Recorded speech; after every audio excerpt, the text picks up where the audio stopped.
Young woke people mock Clint Eastwood, but his reaction shocked everyone. The winter morning wrapped Manhattan in a thick grey blanket as Clint Eastwood adjusted his worn jacket and surveyed his reflection in a storefront window. The man looking back at him was hardly recognizable as the legendary Hollywood icon. His characteristic stern gaze remained, but everything else had been transformed. The carefully maintained appearance that graced countless red carpets was now hidden beneath simple, modest clothing that spoke of everyday struggles rather than glamorous premieres. This wasn't a role for a new film or a publicity stunt. For the past several months, Clint had been embarking on a personal journey of understanding. Every week he would board different buses throughout the city, seeking to connect with ordinary people, to understand their daily struggles and triumphs, away from the spotlight that had followed him for decades. Today's bus route wound through some of the city's most affluent neighborhoods, and as Clint climbed aboard, he noticed a group of teenagers occupying the back seats. Their designer backpacks and casual displays of expensive electronics marked them as students from one of the area's exclusive private schools. Their laughter carried an edge of superiority that made several other passengers shift uncomfortably in their seats. Clint took a spot near the middle of the bus, his eyes fixed on the passing scenery as his mind wandered to the various stories he had witnessed over the past months. He had seen single mothers counting coins for bus fare, elderly veterans sharing tales of sacrifice, and young students discussing their dreams despite facing seemingly insurmountable obstacles. The teenagers' voices grew louder, their conversation punctuated by the kind of laughter that suggested they were amused at someone else's expense. One of them, wearing a backwards cap and exuding an air of entitled confidence, nudged his friend and pointed in Clint's direction. "Hey, check out this guy," the teen said, his voice carrying that peculiar mix of amusement and disdain that only privileged youth can master. "Looks like he escaped from a museum exhibit about the Great Depression." His friends snickered, emboldened by his mockery. Another teen, wearing a grey hooded sweatshirt, moved closer, deliberately bumping against Clint's seat. "That walking stick is just for show, right? Or maybe it's to remind you of everything you don't have." The other passengers on the bus became increasingly uncomfortable with the situation. Some pretended to be absorbed in their phones, while others shot disapproving glances at the teenagers, but none dared to intervene. The morning commute, usually marked by drowsy silence, had transformed into an arena for casual cruelty. Clint remained still, his weathered face betraying no reaction to their taunts. His eyes, which had captured the attention of millions on the silver screen, remained fixed on the city beyond the window, though they now held a depth of understanding that no camera had ever captured.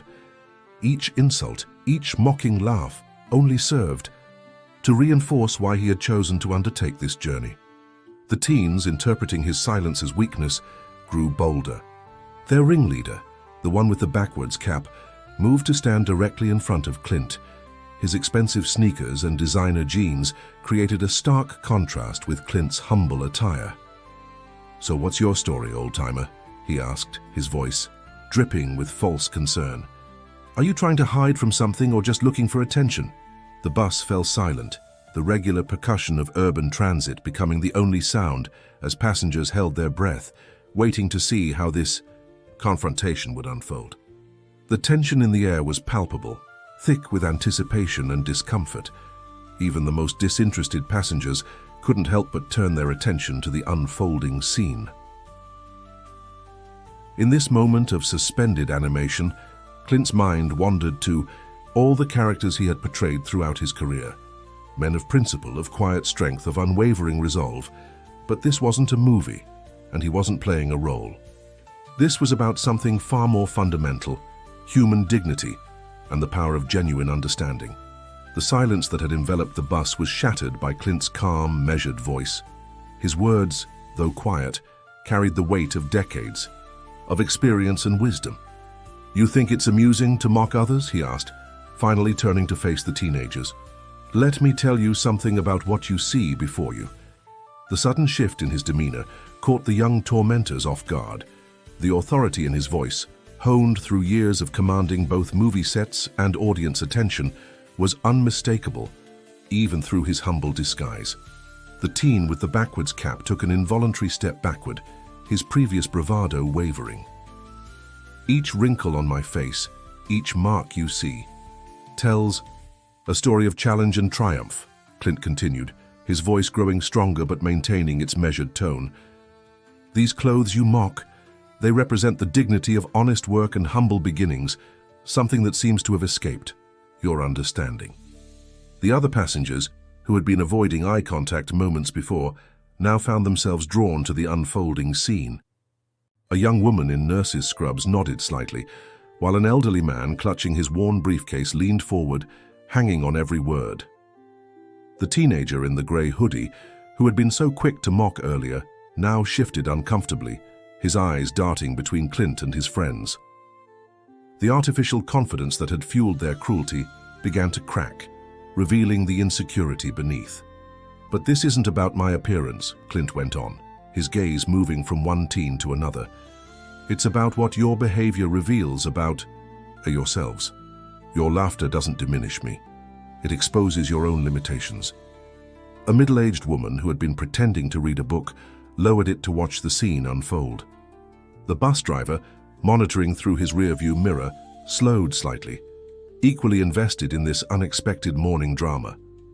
The ringleader, struggling to maintain his facade of superiority, attempted one last show of defiance. "Why should we care what you think? Look at you, you're nobody." A slight smile crossed Clint's face, not one of amusement but of understanding. "That's where you're wrong, young man. Every person on this bus, every person you pass on the street is somebody. They carry dreams, struggles, and stories you couldn't begin to imagine." He gestured to the other passengers. "That woman there has probably been on her feet for 12 hours, caring for people in their worst moments. That man might have sacrificed everything to give his children an education. But you don't see them, do you? You're too busy looking down to look around." The teenager's expressions had transformed from mockery to something approaching shame. The other passengers, emboldened by Clint's words, were now openly watching, some with tears in their eyes, others with knowing nods of appreciation. "The world you live in," Clint continued, his voice taking on a gentler tone, "is much bigger than your bubble of privilege. The true measure of a person isn't in their clothes or their possessions. It's in how they treat others, especially those they think can't benefit them." The bus had grown so quiet that the sound of traffic outside seemed distant and unreal. The teenagers who had entered the bus as a unified group of tormentors now stood separately, each lost in their own thoughts. The ringleader's cap was no longer worn with the same cocky tilt, and the boy in the hoodie had pulled back his hood, revealing a face marked by dawning understanding. A young girl, who couldn't have been more than 12, tugged at her mother's sleeve and whispered something that made her mother smile and nod. The simple gesture seemed to underscore everything Clint had been saying about human dignity and connection. As the bus approached the next stop, Clint rose from his seat, leaning slightly on his walking stick. The movement seemed to break the spell that had fallen over the vehicle, but the atmosphere had fundamentally changed. The teenagers stepped back, creating a path for him, their earlier arrogance replaced by something approaching respect. The impact of Clint's words continued to resonate through the bus, long after he had spoken. The teenagers, who had entered as a unified group of tormentors, now sat scattered across different seats, each lost in their own thoughts. The boy with the backwards cap, who had been their ringleader, kept running his fingers along the brim of his expensive hat, as if feeling its worth for the first time. Among the regular passengers, a subtle but significant transformation was taking place. The nurse in scrubs sat straighter, her exhaustion seemingly lighter as she felt her daily sacrifices acknowledged.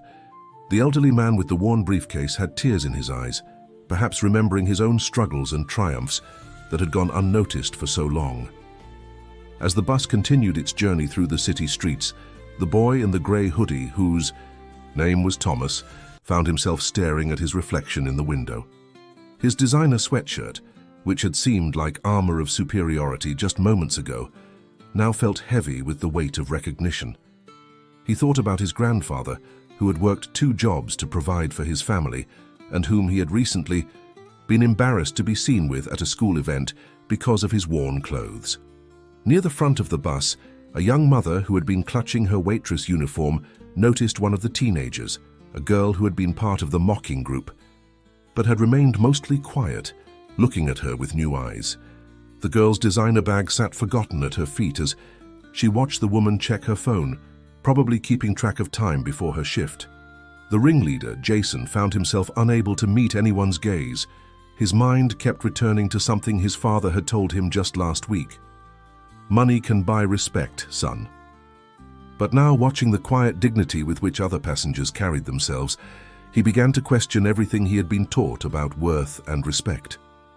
Another passenger, a middle-aged man in a janitor's uniform who had been invisible to the teenagers moments ago, pulled out his lunch, a carefully wrapped sandwich prepared with obvious care. One of the teens watched him, remembering suddenly how he had made fun of the cafeteria workers at his private school just yesterday.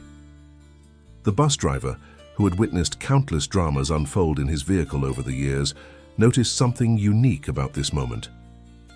The usual invisible barriers between passengers had dissolved, replaced by a shared understanding that transcended social status and appearance. He caught glimpses in his rearview mirror of small gestures. A tissue offered here, a gentle smile there that spoke of awakening humanity. An older woman who had been clutching her shopping bags protectively now relaxed her grip. She looked at the teenagers with something approaching maternal concern rather than fear. One of the boys noticed her struggle with a heavy bag and, after a moment's hesitation, stood up to help her adjust it more comfortably. The city outside continued its eternal dance of light and shadow, but inside the bus, a different choreography was unfolding. The usual mechanical rhythm of a public transit journey had transformed into something more profound, a shared moment of revelation that would leave no passenger unchanged. Thomas, still wrestling with his thoughts, pulled out his phone to text his grandfather. His fingers hovered over the keyboard as he composed and deleted several messages, finally settling on a simple, "Can we have dinner together this weekend? Just us?" The girl with the designer bag, Sarah, found herself making eye contact with the young waitress mother. In that brief connection, she recognized the same determination she had often admired in her own mother's old photographs, pictures from before their family's wealth, which they never displayed but kept hidden in an album. At each stop, as passengers departed, there was a new awareness in their goodbyes. Small nods of acknowledgement, gentle smiles, and eyes that held contact for just a moment longer than usual. Even those who hadn't spoken during the entire journey felt bound together by the shared experience of witnessing this transformation. The teenagers' usual stop was approaching, and for the first time, they felt reluctant to leave the bus. Each of them understood that stepping off would mean facing a world that looked very different from the one they had known when they first boarded. The protective bubble of their privileged existence had been punctured, not by harsh reality, but by the gentle power of wisdom and dignity. As the afternoon sun began to pierce through the winter clouds, the impact of the morning's events continued to unfold in unexpected ways. The teenagers had departed, the bus changed, each carrying a piece of the lesson they had learned into their privileged world. But the story didn't end with their exit. It was merely beginning a new chapter. Jason, the former ringleader, found himself walking slower than usual on his way to school. His friends had dispersed quickly after leaving the bus, each murmuring excuses about needing to get to class early. For the first time in years, he noticed the maintenance staff cleaning the school's entrance, their early morning efforts ensuring the pristine environment he had always taken for granted. In the school hallways, Sarah's designer bag felt different on her shoulder. During lunch period, she found herself observing the cafeteria staff with new eyes. When one of her classmates made a snide comment about the lunch lady's hairnet, Sarah spoke up. "You know, they wake up at dawn to prepare food for hundreds of us. That deserves respect." The ripples spread further. Thomas, after sending that text to his grandfather, received a reply that made his eyes water. "Nothing would make me happier, son." He spent his free period researching the neighborhood where his grandfather lived, discovering a rich history of community and resilience he had never bothered to understand. Meanwhile, back on the bus, the regular passengers continued their journeys with a renewed sense of dignity. The nurse in scrubs struck up a conversation with the elderly man with the briefcase, sharing stories about their families. The young waitress mother received an unexpected tip from a passenger who had witnessed the morning's events. Not money, but information about a scholarship program for working parents. The bus driver, who had seen so much of humanity through his windshield over the years, noticed a subtle shift in the atmosphere of his vehicle throughout the day. Passengers were making eye contact more often, offering seats more readily, showing small kindnesses that had seemed forgotten in the usual rush of city life. Word of the morning's encounter began to spread through various channels. The young girl who had whispered to her mother shared the story at school, and it traveled from classroom to playground, taking on the quality of an urban legend, but maintaining its essential truth about human dignity and respect. In one of the city's most exclusive neighborhoods, Jason sat at his family's elegant dining table that evening, pushing his food around his plate.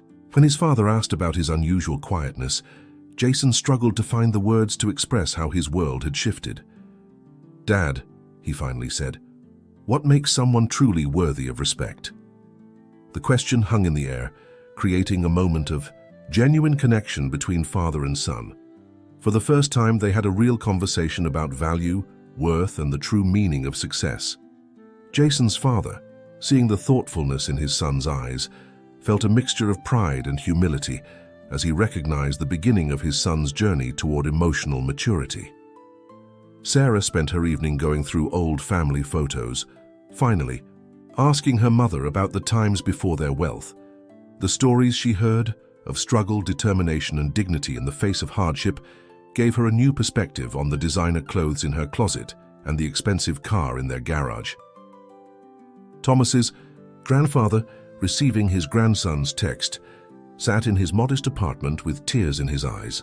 He pulled out an old box containing mementos from his years of hard work, pay stubs, employee of the month certificates, and a worn work ID. Each item told a story of dignity and perseverance that he would now, finally, be able to share with his grandson. The city continued its eternal rhythm, but beneath the surface, countless small transformations were taking place. In coffee shops, school hallways, and family dinners, the ripples of that morning's encounter on the bus continued to spread, touching lives in ways that would remain long after the winter clouds had cleared. A month had passed since that transformative winter morning on the bus. The city had cycled through several storms and sunny days, but the changes sparked by that singular encounter continued to flourish and grow in unexpected ways. On another grey morning, remarkably similar to that fateful day, the same bus route carried its usual mix of passengers, but this time something was different. Jason, the former ringleader of the group of privileged teens, boarded the bus alone. He was dressed simply now, carrying a worn backpack instead of his designer bag. He had started volunteering at a local community center, spending his Saturday mornings helping elderly residents with their groceries and technology needs. As he took his seat, he noticed a familiar figure entering the bus. Clint Eastwood, still in his humble disguise. Their eyes met briefly, and in that moment Jason saw not the target of his previous mockery, but a teacher who had shown him a different way of seeing the world. He watched as Clint took his usual seat, still observing the city life passing by the window. Sarah had also undergone a remarkable transformation. She had convinced her private school to start a mentorship program, connecting students with the maintenance and cafeteria staff who kept their school running. The program had revealed surprising connections. The lunch lady who had once been a celebrated chef in her home country, the janitor who was putting 3 children through college with his earnings. These stories had begun to change the school's culture, breaking down the invisible barriers that had seemed so impenetrable just weeks ago. Thomas and his grandfather had become regular dinner companions, their weekly meetings expanding to include visits to the neighborhood where his grandfather had raised his family. Through these visits, Thomas discovered a rich tapestry of community life that he had previously dismissed. He learned about resilience from shopkeepers who had maintained their small businesses through decades of change, and about dignity from workers who took pride in every task, no matter how humble. The bus driver, who had witnessed the original encounter, noticed these changes with quiet satisfaction. His route had become something more than just a means of transportation. It had transformed into a rolling testament to human dignity and connection. Passengers who had once buried themselves in their phones now exchanged greetings, shared stories, and offered help to those in need. One particular morning, as Clint boarded the bus in his simple attire, he found himself surrounded by a different atmosphere than the one he had first encountered. The teenage boys who had once mocked him were now engaged in quiet conversation with other passengers, sharing stories and laughter that built bridges instead of walls. The young waitress mother, who had previously clutched her uniform in shame, now sat with confidence, sharing job interview tips with a fellow passenger.